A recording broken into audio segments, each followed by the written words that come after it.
بسم اللہ الرحمن الرحیم۔ السلام علیکم ورحمۃ اللہ وبرکاتہ۔ معزز خواتین و حضرات، ہم امید کرتے ہیں کہ آپ خیریت سے ہوں گے۔ ہماری دعا بھی ہے کہ اللہ پاک آپ کو سدا عافیت کے سائے میں رکھے۔ دوستو، فرمان نبی صلی اللہ علیہ وآلہ وسلم ہے کہ اگر اس بات کا اندیشہ نہ ہوتا کہ تم مردوں کو دفن کرنا چھوڑ دو گے تو میں ضرور اللہ سے دعا کرتا کہ وہ تمہیں قبر کا عذاب دکھاتا۔ دوستو، لیلۃ الدفن یا قبر کی پہلی رات وہ پہلی رات ہے کہ جب میت کو دفن کرتے ہیں۔ اسلامی لغت اس رات کی خصوصیات اور حوادث کے بارے میں بہت بحث ہوئی ہے۔ روایات کے بقول پہلی رات میت کے لیے بہت اہم رات ہوتی ہے اور اس کے مختلف مراحل ہیں۔ سب سے پہلے فرشتہ، جس کا نام رومان ہے، وہ اعمال نامہ دیکھنے کے لیے قبر میں داخل ہوگا، اور اس کے بعد دو فرشتے منکر و نکیر یا بشیر و مبشر اس شخص کے عقائد اور اعمال کے بارے میں سوال کریں گے۔ بعض اعمال جیسے کہ نماز، وحشت قبر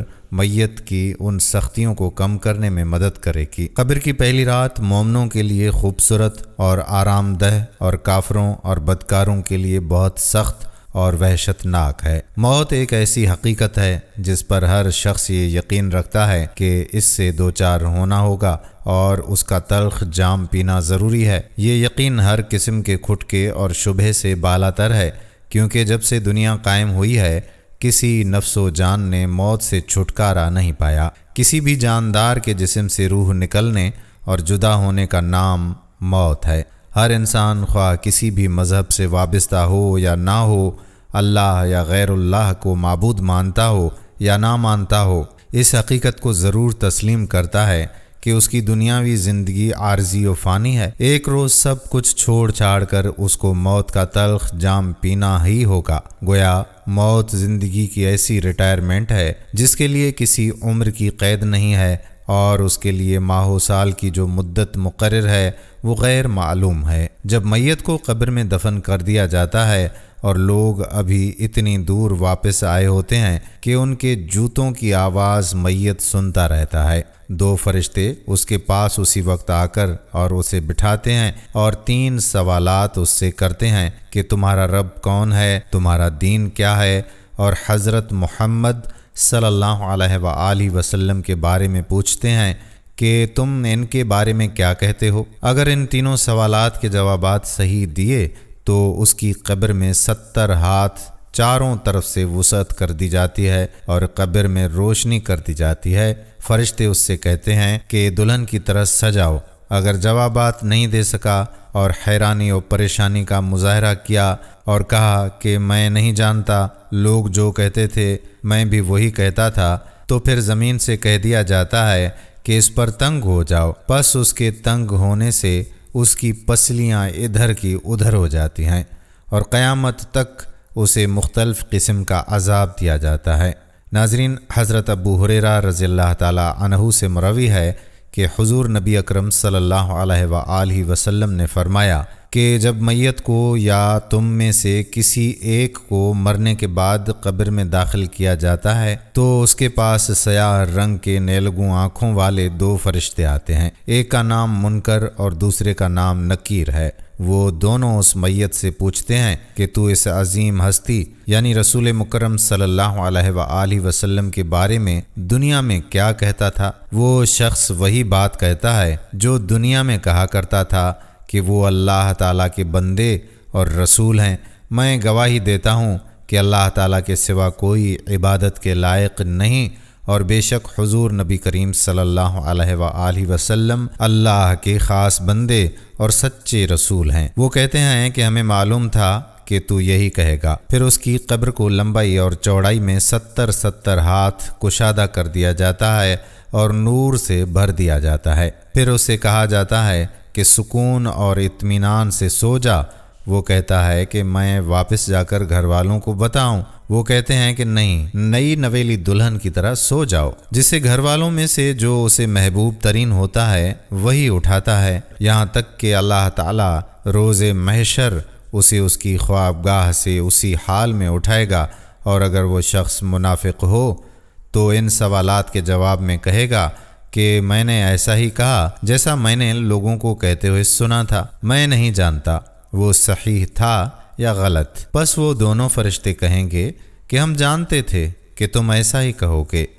پس زمین سے کہا جائے گا کہ اس پر مل جا، بس وہ اس پر اکٹھی ہو جائے گی، یعنی اسے دبائے گی یہاں تک کہ اس کی پسلیاں ایک دوسرے میں داخل ہو جائیں گی۔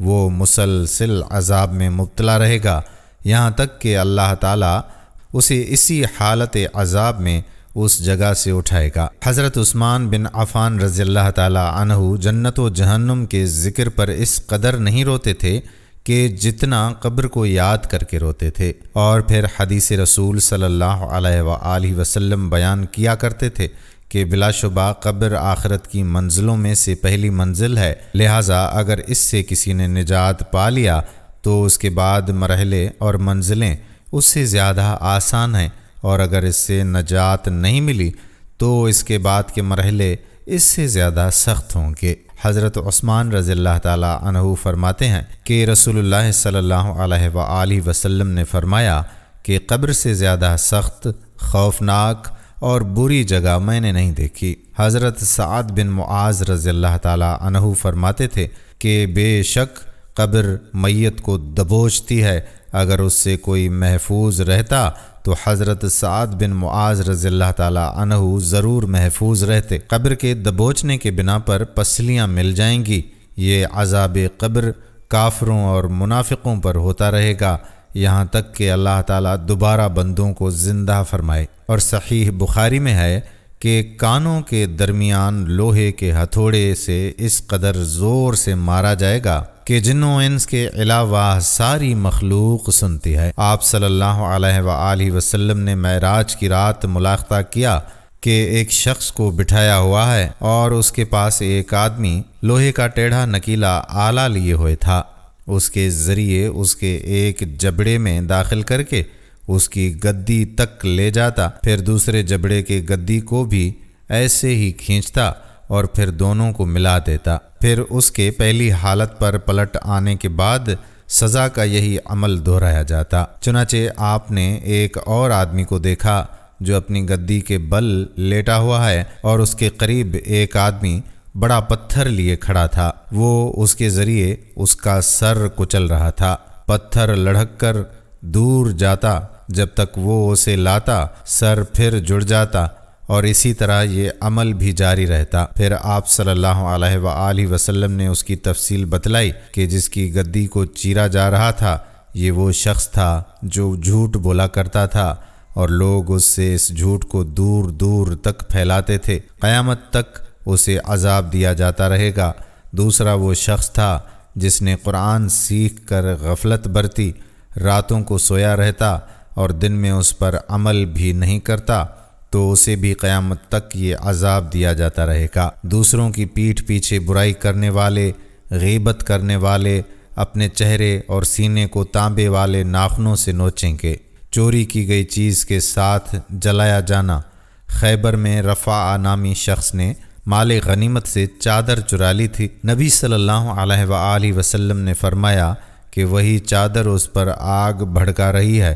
قبر کا زیادہ تر عذاب پیشاب کے چھینٹوں کی وجہ سے ہوتا ہے۔ صحیح الترغیب والترہیب میں ہے کہ یقیناً قرآن میں ایک سورت نے جس کی 30 آیتیں ہیں ایک شخص کے حق میں سفارش کی یہاں تک کہ اسے بخش دیا گیا، اور وہ یہی سورت ہے تبارک الذی بیدہ الملک، یعنی سورت ملک۔ اور آپ صلی اللہ علیہ وآلہ وسلم بھی سورت السجدہ اور سورت الملک پڑھ کر ہی سوتے تھے۔ اور عبداللہ بن مسعود رضی اللہ تعالیٰ عنہ فرماتے ہیں کہ جو شخص ہر رات سورت الملک کی تلاوت کرتا رہے اسے اللہ تعالیٰ عذاب قبر سے محفوظ رکھے گا۔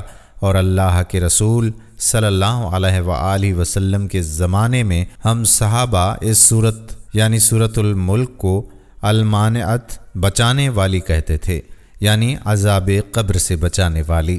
لہٰذا بندہ مومن کو چاہیے کہ موت جو دنیاوی لذتوں کو توڑنے والی ہے کثرت سے ذکر کرے اور اللہ کا تقوی اختیار کرے، اور مذکورہ وسائل کو سامنے رکھ کر اللہ اور اس کے نبی صلی اللہ علیہ وآلہ وسلم کے طریقے کے ذریعے رب کو راضی کرے اور سزا سے بچنے کی کوشش کرے۔ اس دن کی تیاری کے لیے کوشاں رہے جس دن اللہ کے سوا کسی کا سہارا نہیں ہوگا۔